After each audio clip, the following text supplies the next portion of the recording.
여러분 안녕하세요.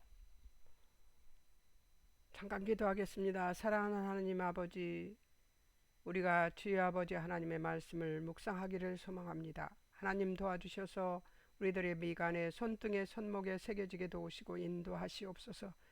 듣는 자들의 귀를 열고 마음문을 열어 주의 아버지 하나님 말씀이 믿어지게 도우시고 인도하실 하나님을 찬양하며 예수님의 이름으로 기도합니다. 아멘.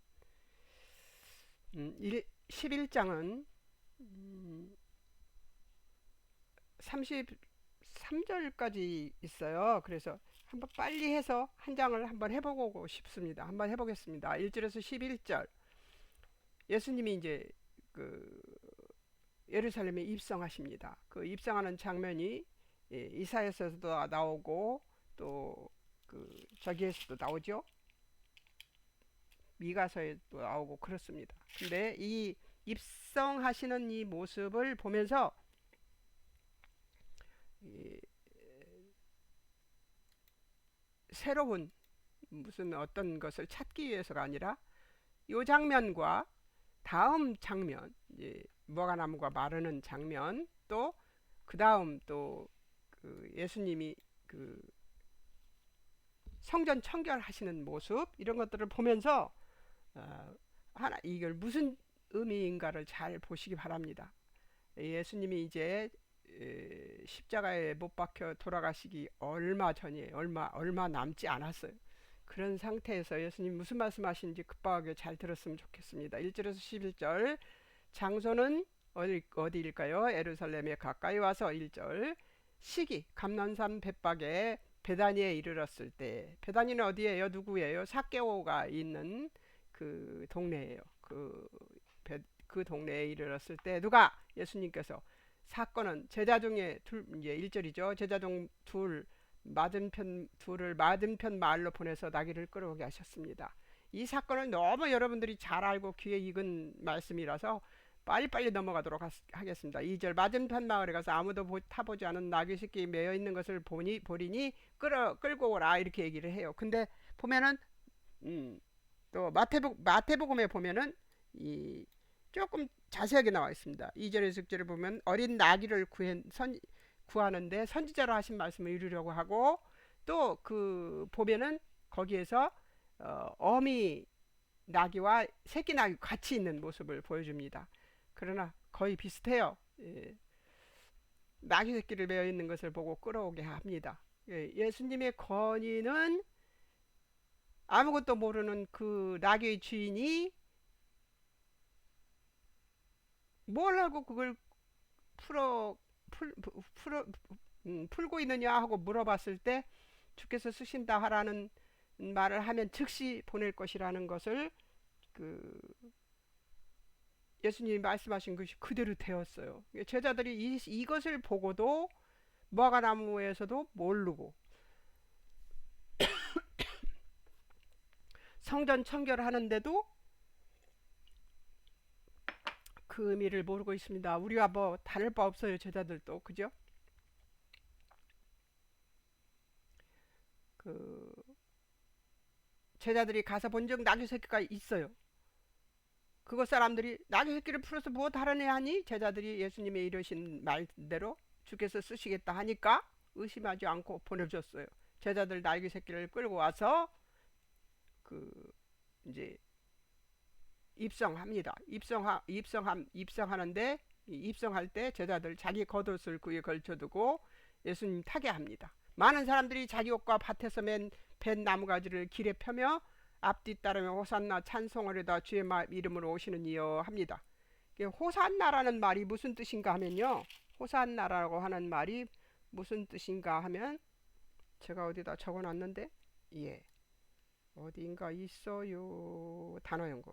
오 구원하소서 우리가 비옵나니 우리를 구원하소서라는 뜻이었으나 백성들은 그렇게 사용한 것이 아니고 하나님은 호산나라는 단어를 사용하시면서 우리 구원을 자기들의 구원을 바라는 백성들이 되기를 바라셨는데 이들은 메시아 왕국을 다윗 왕국 같은 메시아 왕국을 만드는 메시아가 오기를 바라는 그런 마음으로 불렀죠. 그러니까 우리가 같은 찬송을 해도 우리 심령 속에서 찬송할 때 참 주의해야 되는 게 딴 생각하면 찬송하면 안 된다는 얘기죠. 이들은 딴 생각하며 찬송하고 있습니다.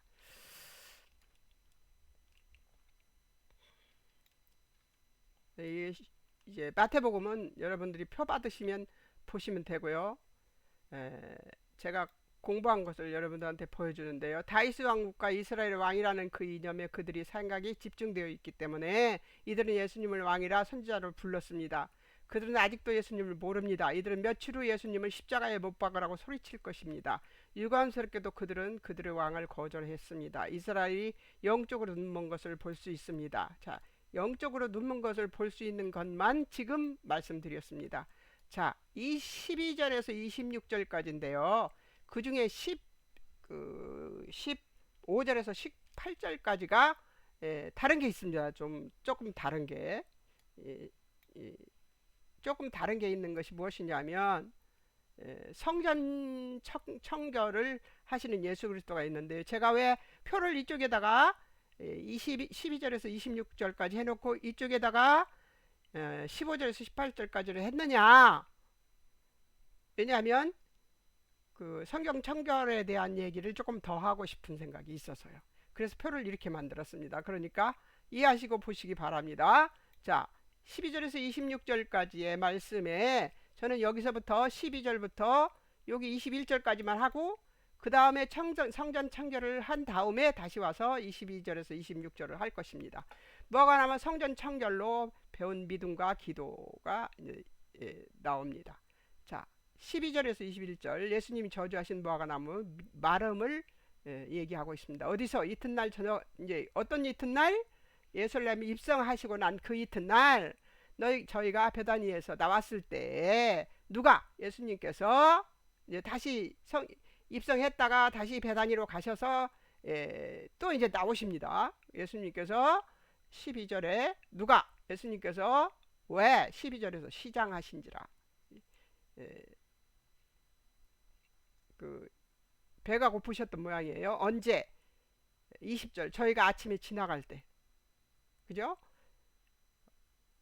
사건 13절 무화과나무 열매가 없는 것을 보시고 14절에서 나무를 저주합니다. 이제부터 영원토록 사람이 내게서 열매를 따먹지 못하리라 이렇게 말씀하십니다. 근데 언제 2가 또 나옵니다. 19절에서 저물매 저희가 성 밖으로 나가다가 봅니다. 예수님이 저주하는 것을 제자들이 본 무화과나무가 20절에 있는데 뿌리부터 마른 무화과나무가 있었습니다. 그러니까 베드로가 생각나서 랍비여 보소서 저주하신 무화과나무가 말라나이다 이러고 얘기를 합니다. 그러니까 잎만 무성하고 열매 없는 백성과 동일한 무화과나무의 모습을 지금 여기서 보여준 겁니다. 여기서는 뭘 봤다고요? 영적으로 눈먼 것을 봅니다. 이스라엘 백성들이. 자, 그러면 어디서 1절에서 11절은 영적으로 눈먼 백성들, 그러니까 마음속으로 다른 생각을 하면서 주님을 찬양하는 모습들.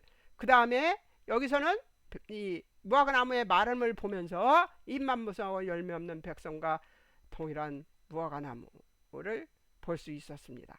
자, 그리고 이렇게 해서 어디로 넘어가냐? 15절에서 18절로 넘어가 보겠습니다. 뭘 하느냐? 11절 15절에서 예루살렘에 들어가 장소는 예루살렘에 들어가 성전에 들어가셨습니다. 이제 성전에 들어가셨어요. 그 다음 날이죠. 베다니에서 나와가지고 무화과나무 저주하고 그리고 이제 들어가신 거예요. 성전에 19절이 되기 전에 21, 19절이 되기 전이죠. 지금 여기는 19절이 되기 전입니다. 언제? 두 번째 이제 저물어서 저녁 때 말하자면 성 밖으로 나가시다가 이제 그 무화과나무가 마른 것을 보셨고 그 전에 지금 예루살렘 들어가서 성전에 들어가셔서 성전에서 매매하는 자들을 내쫓으십니다. 15절에 돈 바꾸는 자들이 상과 비둘기 파는 자들 의자를 둘러 엎으셨습니다. 아무나 기구를 가지고 성전 안으로 지나다님을 허락지 아니하시고 성전이 물건 파는 데가 되어버린 거예요. 그래서 돈 바꾸고 물건 팔고 비둘기 팔고 막 이런 가난한 사람들은 비둘기를 어디서 구할 수 없으니까 성전에 와가지고 그걸 사가지고 하나님 앞에 드리고 그랬었던 것 같아요. 그러니까 마태복음 21장 12절 17절에서도 같은 말입니다. 성전 안에 매매하는 자들, 돈 바꾸고 비둘기 파는 상인이 있었다고 거기에도 나오고 있습니다. 여기는 내어 쫓고 둘러 엎었습니다. 예수님이. 왜? 17절에 그 이유가 나오죠. 기록된 바 내 집은 만민이 기도하는 집이라 칭함을 받으리라 하셨으므로 너희가 성전을 강도의 구려를 만들었으므로. 예. 마태복음 21장 13절에도 똑같은 말입니다. 내 집은 기도하는 집이라 일컬음을 받으리라 하거든 강도 구려를 만들었다. 관주를 또 보겠습니다. 관주에는 또 어떤 말씀이 있냐. 그 마태복음도 관주인데요. 저는 마태복음을 관주라고 안 하고 이렇게 그 다른 성경을 관주라고 했습니다. 예, 왜냐하면 그 마태복음은 병행구니까. 자, 관주 이사야서 56장에서 57절을 보는데요. 56장 5절에서 7절을 보는데요. 내 집 내 성 안에서 기념물과 이름을 주며 영원한 이름 주어 끊어지지 않게 할 것이다. 예수님의 이름이 들어있는, 하나님의 이름이 들어있는 성전이다. 그 얘기죠. 6, 7절 여호와와 연합하고 여호와 섬기며 여호와 이름을 사랑하고 여호와의 종이 되며 안식일 잘 지키고 여호와의 언약 굳게 지키는 이방인마다 내 집에서 그들을 기쁘게 할 것이니까 그들의 예배를 나의 제단에서 기꺼이 받으시겠다고 그랬어요. 이방인의 기도마저도 여호와와 함께하고 연합하고 여호와를 섬기고 여호와 이름을 사랑하고 여호와의 종이 되며. 자, 여러분 무엇을 우리가 해야 되는 것 같아요? 하나님과 연합하고 하나님 섬기며 하나님 이름을 사랑하고 여호와의 종이 되며 안식일을 잘 지키고 여호와 언약 굳게 지키는 이방인마다 이렇게 얘기를 했어요. 여기서 뭐예요? 이것들이 뭡니까? 여기가 우리가 해야 될 일이에요. 우리가 성전에서 해야 될 일이고 우리가 성전에 무엇하는 우리 심령이 성전 아니에요? 그런데 우리 심령이 어떻게 한다고요? 여호와 연합하고 여호와 섬기며 그 이름을 사랑하고 여호와의 종이 되며 안식일 잘 지키고 여호와의 언약을 굳게 지키는 이방인마다 내 집에서 그들을 기쁘게 할 것이. 하나님이 성전에서 하나님을 기쁘게 할 것이라고 그래요. 우리 심령이 성전 아닙니까? 그러면 우리 성전에서 우리들이 기뻐할 수 있는 사람들이 될 수 있다는 얘기를 지금 여기서 하고 있습니다. 그들이 예배를 나의 제단에서 기꺼이 받으시겠다고. 내 집은 만민이 기도하는 집이다. 여러분, 우리 교회는 기도하는 집이라고 예수님이 하나님이 얘기하고 있습니다. 자, 우리가 여기서 계산하고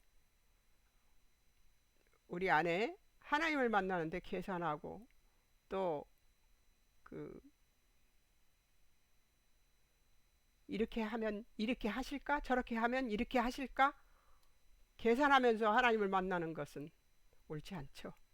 자, 이것까지만 하겠습니다. 깊이 들어가면 이 시간이 하루 걸릴 거라서 에레미야서 7장 1절에서 11절 8절 한번 보겠습니다. 무익한 거짓말을 의존한 너희가 내 하나님 앞에. 여기서는 이제 무슨 얘기하냐면 에레미야서에서는 뭐를 얘기하냐면 성전에서 어떤 죄를 짓지 말아야 되는지를 얘기하고 있습니다. 우리들 심령의 성전에서 무슨 죄를 지으면 안 되는지를 얘기하고 있습니다. 무익한 거짓말을 의존한 너희가 하나님 앞에 각종 죄 짓고 우상 숭배하며. 무익한 거짓말을 의존한다는 것은 뭐예요? 거짓 선지자들의 말을 의존한다는 얘기죠. 너희가 하나님 앞에 각종 죄 짓고 우상 숭배하며 내 이름으로 일컬음 받는 이 집에 들어와서 내 앞에 우리가 구원을 얻었나이다 하느냐. 이는 이 모든 가증한 일을 행하려 함이로다. 거짓된 일을 하기 위해서 하나님 앞에 엎드린 척 하는 자. 요즘 그런 사람을 한 명 보는데요, 가엾습니다. 누군가 저한테 그런 이야기를 해줬어요.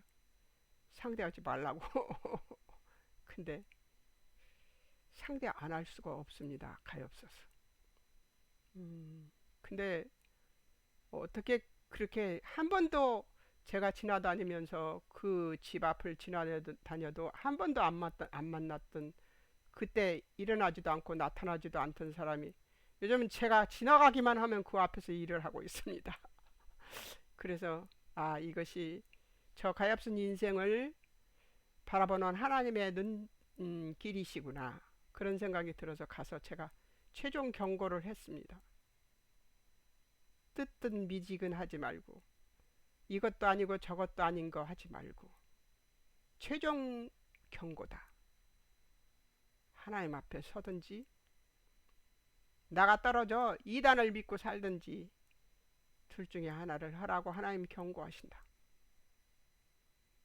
죽자고 하나님 앞에 엎드려 보라고. 이것이 마지막 경고라고 그러고 왔습니다. 무익한 거짓말을 의존하는 너희가 하나님 앞에 각종 죄짓고 우상 숭배하며 내 이름으로 일컬음 받는 이 집에 들어와서, 우리 심정 속에 들어와서 내 앞에 우리가 구원을 얻었나이다 하느냐, 이는 이 모든 가증한 일을 행하려 함이라. 자기 유익을 위해서 하나님을 이용하는 행동을 하려고 하는 것입니다. 내 이름으로 일컬음 받는 이 집이 너희 눈에는 도둑의 소굴로 보았느냐. 우리들 심령이 하나님의 이름을 팔고 그리고 속으로는 도둑이 되어 있는 그런 모습, 그런 것들을 지금 그 시대 사람들에게는 정말로 이런 일들이 일어나서 그런 이런 말씀을 하셨지만, 지금 우리들은 뭐가 되어 있어요? 우리가 직접 성전이 되어 있습니다. 이 성전 안에 예수님 이름을 일컫고 하나님 이름을 일컬으면서 우리들 성전 안에 계산하는 도둑의 소굴이 되어 있지 않는가? 잘 들여다봐야 될 것 같아요. 반응이 나옵니다. 대제사장들과 서기관들이 듣고 예수님을 어떻게 멸할까 꾀합니다. 엇나가는 사람이 있죠. 이렇게 말했을 때 예수님의 교훈을 기이 여겨 예수님을 두려워하기 시작했습니다. 이곳 성전, 여기서 제가 요것은 이따가 다시 읽겠습니다. 왜냐하면 이것이 제가 최종 여기까지 공부한 것을 정리한 것이기 때문에 다시 또 이쪽으로 가겠습니다.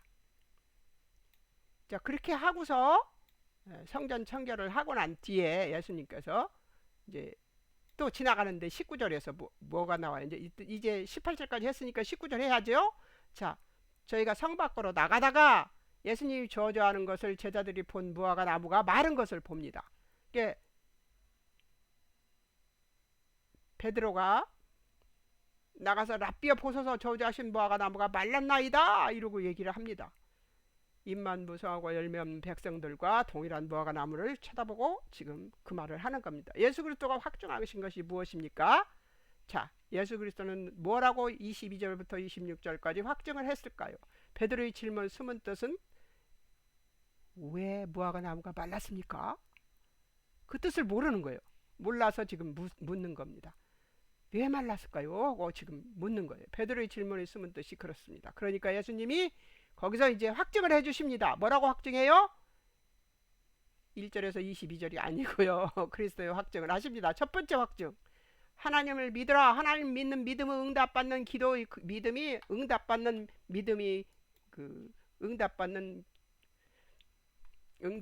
기도의 근원이다. 이렇게 얘기를 하고 있습니다. 누구든지 이 산더러 들려 바다에 던져지라 하면 그 말하는 것이 이루어질 줄 믿고 마음에 의심하지 아니하면 그대로 드리라, 이렇게 얘기했는데 거기서도 예수님의 확증이 여러 가지가 나옵니다. 하나님에 대한 확신과 신뢰가 바탕이 되어 있습니다. 하나님을 믿는 믿음이 응답받는 기도의 근원이라는 것이죠. 하나님을 믿으라는 거예요. 그 다음에 뭘 해라? 하나님에 대한 확신과 신뢰가 바탕이 되는 것이 기도다. 또 하나님이 말하는 걸 이루어질 줄 믿어라. 하나님 신뢰가 바탕이에요. 여기서도 마음에 의심하지 않으면 하나님 신뢰가 바탕입니다. 하나님을 안 믿으니까 그대로 안 되는 거죠. 그 다음 그리스도의 확정 세 번째, 무엇이든지 기도하고 구하는 것은 받은 줄로 믿으라. 신뢰가 바탕이다. 그리하면 그대로 되리라. 이렇게 얘기를 하고 있습니다. 25절에서 예수님의 확정이 바로 또 이루어지고 있습니다. 예수님의 확정,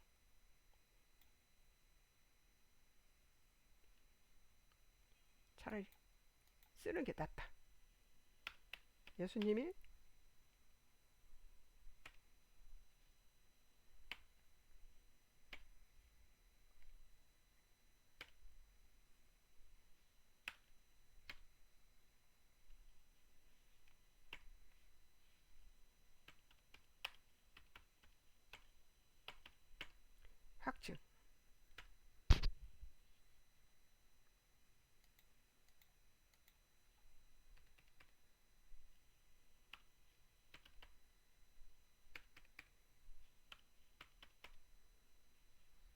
예수 그리스도의 확증. 어떤 확증?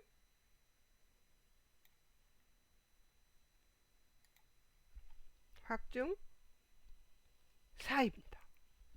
기도할 때 아무에게나 혐의가 있거든 용서하라. 그리하여 하늘에 계신 너희 아버지께서도 너희를 허물을 용서해 주실 것이라고 얘기를 하고 있습니다. 어때요? 기도하는데 기도의 조건, 믿음의 기도의 조건이 무엇일까요? 믿음의 기도의 조건. 믿음의 기도의 조건은 바로 하나님 신뢰죠. 하나님 신뢰. 하나님을 믿지 않고 기도하는 것은 뭐 하는 거예요? 하나님만 못해요. 기도 안 하는 이만 못합니다. 하나님 외에는 여섯 번째 기도할 때 아무에게나 혐의가 있거든 용서하라는 이 말씀 속에는 뭐가 들어있냐면 하나님 외에는 심판자가 없음을 인정하는 진실한 용서를 실천하는 기도가 바탕이 됩니다. 하나님의 뜻에 맞는 기도, 즉 모든 기도의 이적은 하나님이 이루신다는 것을 믿어야 됩니다. 이 두 가지가 바탕이 되지 않으면 하나님 앞에 기도한 것이 이루어지지 않습니다. 내 생각, 내 뜻, 내 이론에 맞춘 기도는 능력이 전혀 없습니다. 야고보서에 보면 엘리야가 가물기를 기도하니 3년 6개월 동안 가물었으며 다시 벼기를 기도하니 비가 왔다고 얘기하잖아요. 왕상도 마찬가지입니다. 열왕기상 17장 1절에 보면 아방에 가물 것을 경고하고 18장 1절에 보면 비가 올 것을 예고합니다. 엘리야가 그렇게 기도하고 그대로 되었던 일들을 보면서 선지자 중에 엘리야를 첫째가게 뽑는 이유가 바로 그것입니다. 그 능력, 하나님을 전적으로 신뢰했던 그 능력으로, 그것이 하나님을 전적으로 신뢰했던 그 믿음이 하나님이 그 일을 하시도록 한 거지요. 그렇게 했던 것이 이제 엘리야가 이런 이적을 일으킬 수 있는 일이 되었죠. 예수님께서 제자들에게 3년이나 열매 맺도록 도움을 주셨습니다. 그리고 이제 예수님이 십자가에 못 박힐 때가 되어 잡혀갈 때가 되고 있습니다. 가까워지고 있어요. 그리스도는 이 기적을 믿음에 대한 교훈으로 삼으시고 이스라엘의 불신앙의 심판을 가져올 것임을 암시하십니다. 경건의 모양은 있으면서도 열매를 맺지 못하는 모조 그리스도인 되는 일은 아주 쉽습니다. 예루살렘 입성, 성경 청결, 성전 정결, 무화과 나무의 표적을 보이시면서 이스라엘의 영적 소경됨을 내적으로 부패했음을 외적으로 열매가 없음을 나타내신 것입니다. 자, 그 다음에 제가 이제 이 세 가지를 다 공부하고 난 다음에 그 다음에 제가 기억할 것을 적은 것입니다. 이곳 성전 성도의 심령은 내 하나님이 거하는 내 집이다. 하나님의 집이다. 더러워진 심령 성전에 내 뜻을 두면 하나님의 뜻이 보이지 않는다.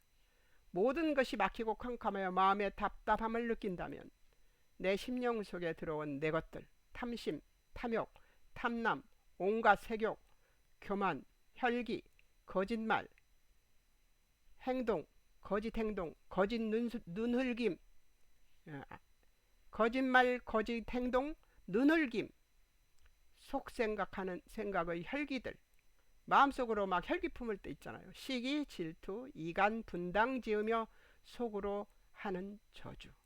시기하고 질투하는 사람은 반드시 나를 저주한 사람인 것을 잊지 마십시오. 자, 그리고 이간하고 분당 짓고 속으로 저주를 하게 되어 있습니다. 교활하고 간교한 나의 포장하는 속임들과 죄책감, 정죄감, 우상 숭배들. 왜 우상 숭배라고 했을까요? 제가 죄책감은 내가 나를 심판하는 것이고, 죄책감은 내가 나를 혼내키는 거예요. 그것이 내가 잘못했어, 내가 잘못했어, 내가 잘못했어, 내가 잘못했어, 네가 잘못했어, 네가 잘못했어. 누가 그래요? 결국은 사단이 이 죄책감을 이용하죠. 정죄감은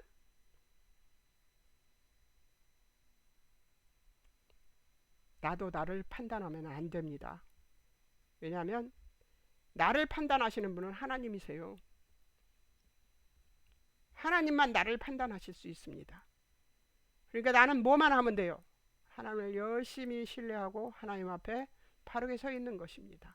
하나님을 믿고 하나님의 이름을 기뻐하고 즐거워하면서 사는 겁니다.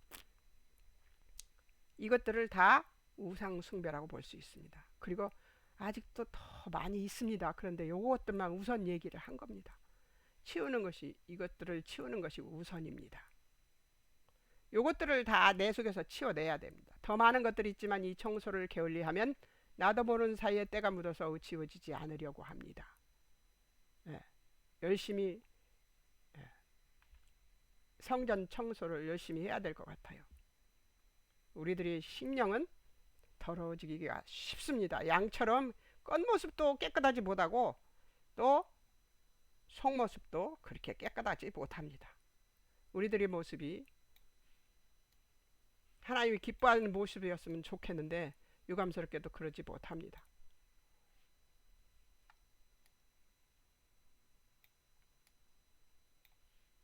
자, 한번 보겠습니다. 할 수 있겠어요. 자, 27절에서 33절까지 권위를 도전을 받으십니다. 하나님이 예수님이 장소 저희가 다시 예루살렘에 들어가니라. 세 번째 지금 들어가고 있어요. 예수께서 성전에서 걸어 다니실 때에 대제사장들과 서기관들과 장로들이 예수님의 권위를 의심합니다. 28절 무슨 것으로 이런 일을 하느냐, 누가 이런 일을 할 이 권세를 주었냐 하고 물었습니다. 성전 청결을 하고 막 그러니까요. 29절 나도 한 말을 묻는다. 대답하라. 그리하면 나도 무슨 권세로 이런 일을 하는지 이르리라 하고 29절에서 말씀하십니다. 난 여기 볼 때 나 기가 딱 막혔어요. 어떻게 이렇게 대받아서 이렇게 물을 수 있을까? 예수님의 지혜만이 이럴 수 있습니다. 그래서 제가 가끔 저에 대해서 도발적으로 나오는 사람들이 있으면 저도 그 사람들한테 물어봐요. 이렇게 묻습니다. 당신이 그렇게 생각하고 그렇게 말하는 이유가 무엇인지 나한테 먼저 말해달라. 그러면 내가 왜 그러는지 설명해 주겠다. 이렇게 얘기를 예수님의 말씀을 사용할 때가 가끔 있습니다. 그러면서 속으로 그러죠. 우리 예수님이 가르쳐 준 건데 틀릴 리가 없지. 그런 날은 꼭 승리합니다. 요한의 세례가 하늘로 서냐 사람에게로 서냐 내게 대답하라. 이 사람들이 대답하나요? 못해요. 세례 요한의 권위에 근거해서 요한이 진리를 말했음에도 그들은 요한을 배척했기 때문에 저들의 제가 꼼수라고 썼습니다. 31절에 하늘로서라 하면 어찌하여 저를 믿지 아니하느냐 할 것이고 사람으로라 하면 요한을 참선자로 여기는 모든 백성을 무서워함으로 그들의 궁여지책이 있습니다. 33절 우리가 알지 못하노라. 예수님이 33절에서 그렇게 말합니다. 나도 무슨 건설로 이런 일을 하는지 너에게 이르지 않겠다. 너무 감사하죠. 놀라우신 지혜입니다. 끝내 예수님을 다윗과 같은 메시아로 원했던 그들에게 예수님은 침묵하십니다. 우리의 고집은 백해무익하고도 하나님의 뜻을 아는데 전혀 도움이 안 된다는 것을 잊지 말아야 할 것 같습니다. 자, 보겠습니다. 이제 오늘 한 장을 다 하기로 해서 한번 해보는데 너무 바쁩니다. 자, 이제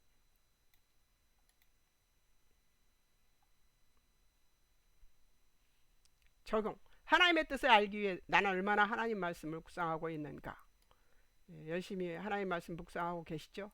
색칠하다 보면 묵상이 됩니다. 색칠 좀 하십시오. 내 기도는 하나님의 뜻에 합한가? 하나님의 뜻에 합한 기도하는 거 정말 어렵죠? 그런데 아까 1, 2, 3, 4, 5, 6번까지 있던 그거 보시면 어떻게 기도해야 될지 알 수 있을 것 같지 않아요? 여러분에게 좋은 거 가르쳐 드렸다고 생각하는데 모르겠습니다. 여러분들이 그렇게 생각하시면 너무 감사하고요. 그렇지 않아도 감사합니다. 이것을 들어주는 것만 들어도 만으로도 저는 감사합니다. 자,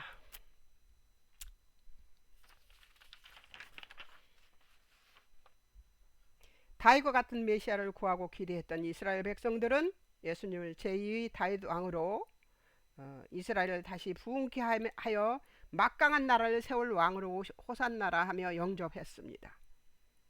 반면 예수님은 죽으심을 일주일 앞두고 공개적으로 당당히 예루살렘에 입성하시고 계십니다. 이로 보아 역사 속에서 성실하신 하나님의 사역은 도도한 강물처럼 쉬지 않고 계속되어진다는 것을 알 수 있음을 기억해야 할 것입니다. 세상에 미련한 자들을 깨우시는 예수님의 방법은 은밀한 비유였습니다.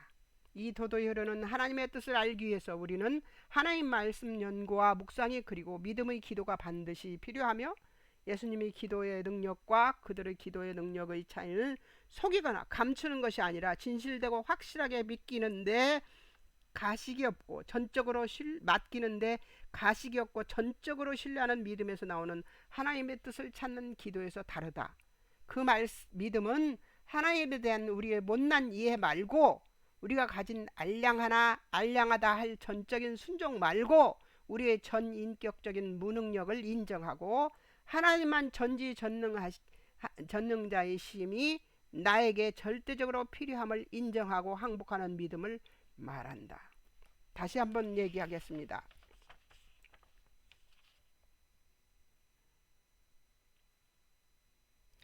그 믿음은 그러니까 이 믿음에서 나오는 하나님의 뜻을 찾는 기도는 어떤 것이냐? 그 믿음은 하나님에 대한 우리의 못난 이해 말고 하나님을 이해할 수 있을까요? 우리가? 못해요. 우리가 가진 알량하다 할 전적인 순종 말고 우리가 순종한 거 그거 말고 우리의 전인격적인 무능력을 인정하고 우리가 모든 것에서 무능한다는 것을 하나님 앞에 무능하다는 걸 인정하고 하나님만 전지전능자이심이 나에게 절대적으로 필요함을 인정하고 항복하는 믿음을 말합니다.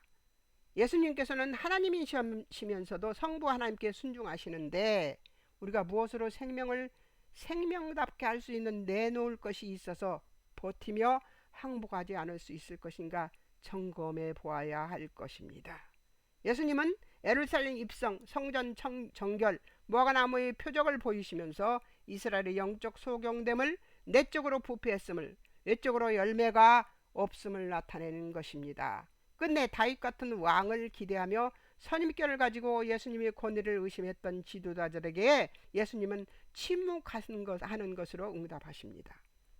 진리에 게으르고 미련하여서 하나님의 진정한 뜻을 분별하지 못하고 기도하지 못하여 하나님과 교통 없이 성령 충만 없이 예수 그리스도의 임재 없이 예수님 안에 거하지 못하는 삶의 메마름은 우리를 예수 그리스도의 십자가의 구원과 부활하신 은혜가 주는 완전하고 풍요롭고 여유롭고 평화로운 삶의 영화로움을 앗아가며 황송하지만 우리가 당당히 누려하는 하나님의 자녀로서의 지위와 명예와 영광과 하나님과의 화목으로 인한 평안을 빼앗긴다는 것을 잊지 말자.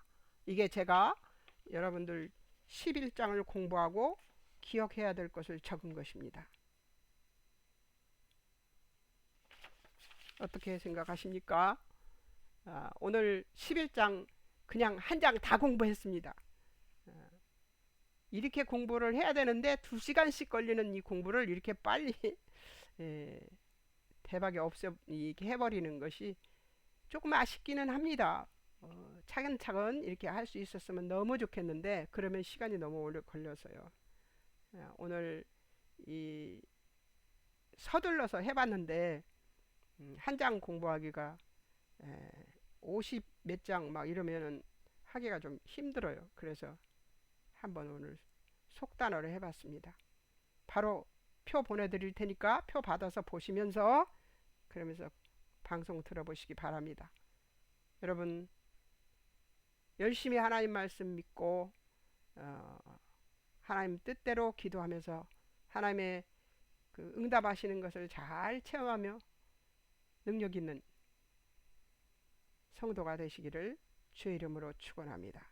기도하겠습니다. 사랑하는 하나님 아버지 은혜를 감사합니다. 오늘 또 주님이 함께 해주셨습니다.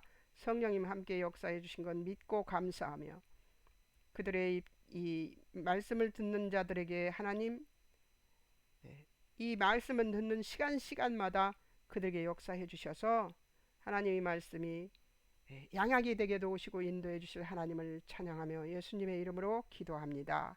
아멘. 하나님 이제 12장을 공부할 것입니다. 12장은 또 바리새인들을 색칠을 해야 될 것입니다. 여기 농부 색칠을 해야 되네. 농부. 제가 기본은 말씀 안 드리죠. 하나님 예수 그리스도 성령님 기본은 말씀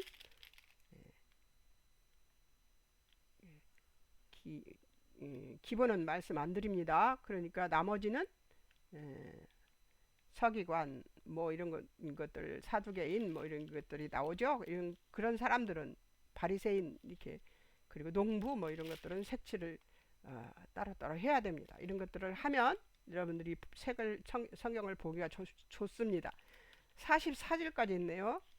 제가 표 보고 이제 더 공부해 보겠지만 한 장 갖고 한 장 공부하기는 좀 벅찰 것입니다.